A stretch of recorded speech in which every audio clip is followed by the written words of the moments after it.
Assalamualaikum warahmatullahi wabarakatuh. Halo anak-anak semua.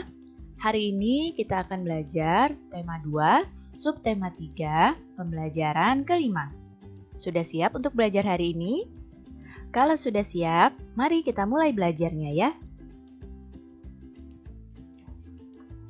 Pada beberapa pembelajaran yang lalu, kamu mungkin telah diminta membuat poster tentang menjaga kesehatan alat pernapasan. Seperti poster yang ada di hadapan kalian ini. Ya, ini adalah salah satu contoh poster untuk menjaga kesehatan alat pernapasan kita. Poster yang bagus akan menarik orang untuk membaca informasi yang tertulis pada poster tersebut. Nah, bagaimana cara membuat poster yang menarik? Cara membuat poster yang menarik, yang pertama adalah kalimat dalam poster itu harus singkat, jelas, dan padat. Kemudian, kita harus menambahkan gambar yang sesuai dengan tema pada poster. Dan yang ketiga adalah mewarnai poster tersebut dengan warna yang cerah. Mengapa memilih warna yang cerah? Karena warna yang cerah ini akan cenderung menarik orang untuk melihat poster tersebut.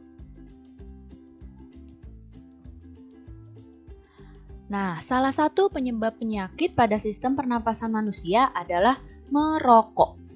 Hal tersebut dikarenakan banyaknya kandungan zat-zat kimia berbahaya di dalam rokok, seperti nikotin, tar, dan karbon monoksida. Zat-zat berbahaya ini tidak hanya akan masuk ke tubuh orang yang merokok, tapi juga bisa masuk ke tubuh orang lain yang ada di dekat si perokok tersebut, yang menghisap asap rokoknya. Jika terkena zat-zat dalam rokok dalam jumlah yang banyak dan dalam waktu yang lama, paru-paru manusia akan mengalami gangguan fungsi. Berbahaya sekali ya rokok ini. Nah, berikut beberapa bahaya rokok. Yang pertama, seseorang yang merokok akan mudah terserang penyakit lumpuh otak. Kemudian, beresiko mengalami kanker paru-paru. Kemudian, orang yang merokok juga menyebabkan penyakit bronkitis, pneumonia, dan emfisema. Serta, rokok juga mempercepat kematian sel-sel tubuh seseorang.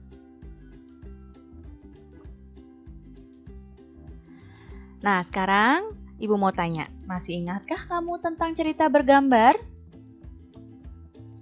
Ya, cerita bergambar adalah cerita yang ditampilkan dengan menggunakan gambar.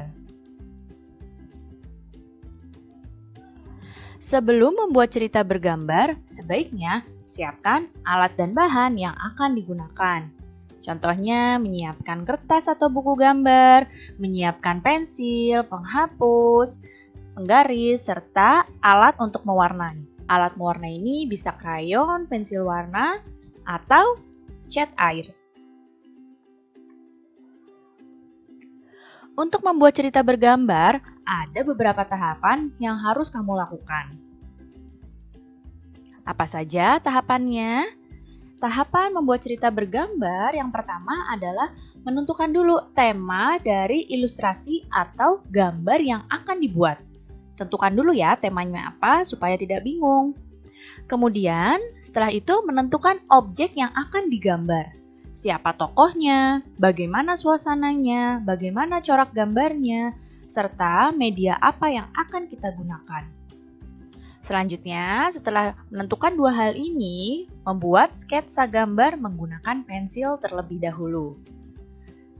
Selanjutnya, tambahkan detail pada sketsa sehingga gambar akan tampak lebih sempurna.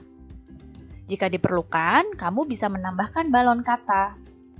Dan jika semuanya sudah, tebalkan sketsa dan warnai gambar menggunakan alat mewarnai yang kamu kuasai.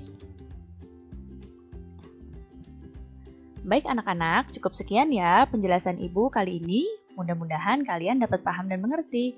Terima kasih anak-anak semua. Sampai jumpa lagi. Wassalamualaikum warahmatullahi wabarakatuh. Assalamualaikum warahmatullahi wabarakatuh. Halo anak-anak semua.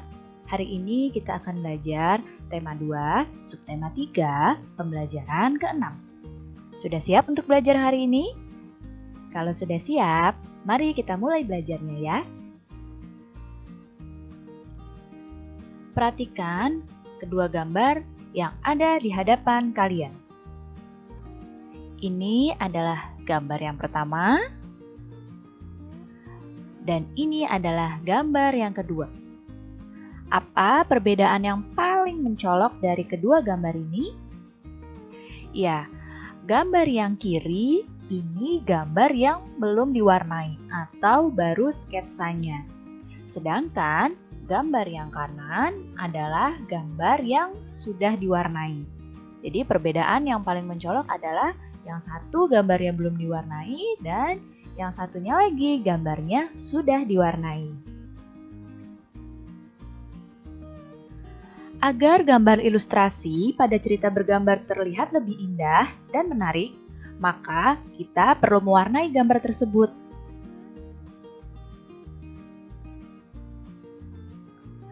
Teknik mewarnai gambar itu terbagi menjadi dua jenis.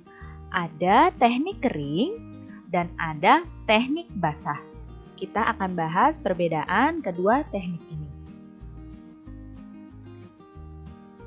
Yang pertama adalah teknik kering.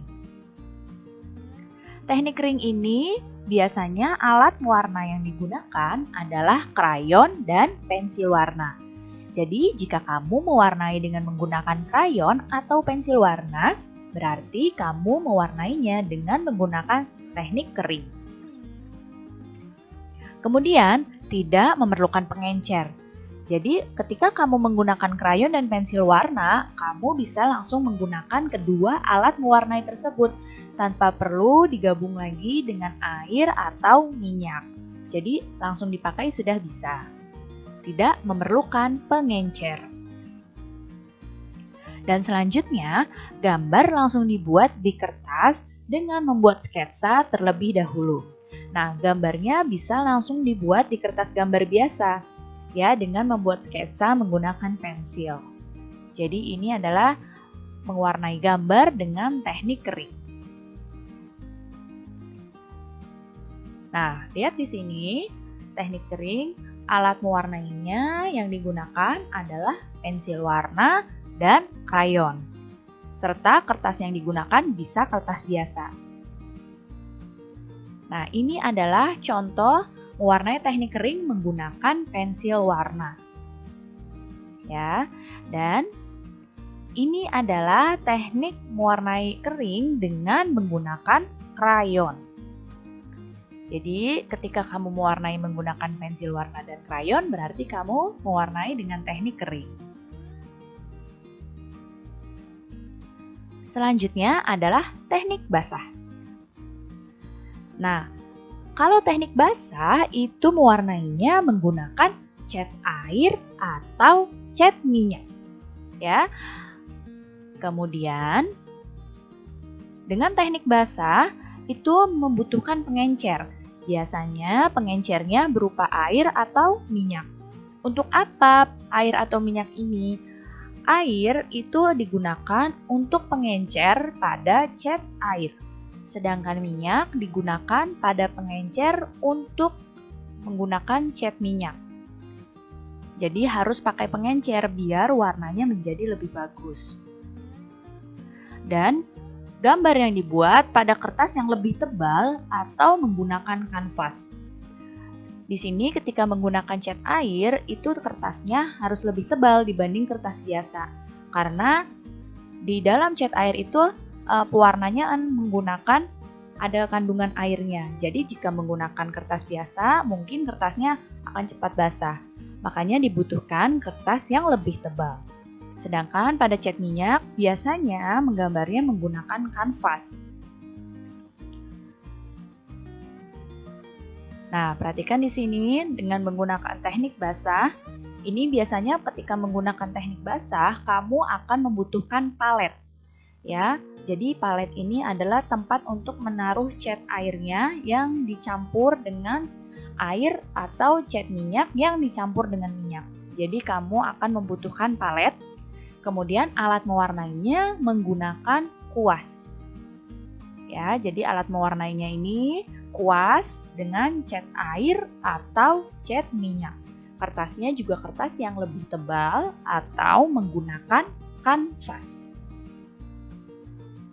Nah, ini adalah contoh pewarnaan teknik basah menggunakan cat air. Nah, seperti ini ya. Dan ini adalah contoh pewarnaan teknik basah menggunakan cat minyak. Nah, ini pada kanvas nih cat minyaknya ya.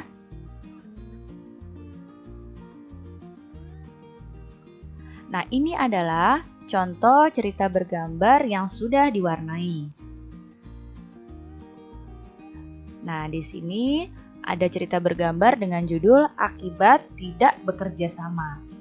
Di sini ada anak yang bernama Jaka dan Rudi diberi gambar yang harus diwarnai bersama. Mereka mulai mewarnai, tapi Rudi masih saja bermain. Ketika teman-teman lain sudah selesai mewarnai, mereka berdua belum selesai. Dan akhirnya Rudi minta maaf pada Jaka dan akhirnya mereka menyelesaikan gambarnya. Nah, perhatikan di sini ada berapa panel? Ya, ada 4 panel gambar. Nah, di sini gambarnya terlihat lebih menarik karena sudah diwarnai.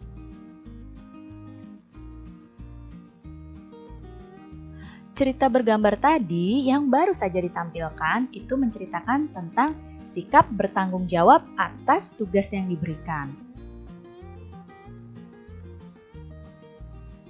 Segala tingkah laku serta perbuatan yang kita lakukan harus dipertanggungjawabkan. Tanggung jawab sendiri merupakan perwujudan kesadaran dalam melaksanakan kewajiban. Nah, di mana saja sih pelaksanaan tanggung jawab itu bisa kita lakukan? Kita harus melakukan tanggung jawab itu, melaksanakan tanggung jawab dimanapun kita berada, baik di rumah, di sekolah, maupun di masyarakat. Jadi dimanapun kita berada, kita harus melaksanakan kewajiban kita dengan penuh tanggung jawab. Nah, perhatikan di sini, ini adalah contoh tanggung jawab di rumah. Yang pertama, contoh tanggung jawab di rumah adalah membantu pekerjaan rumah orang tua. Kemudian, ikut menjaga kebersihan dan kerapian rumah.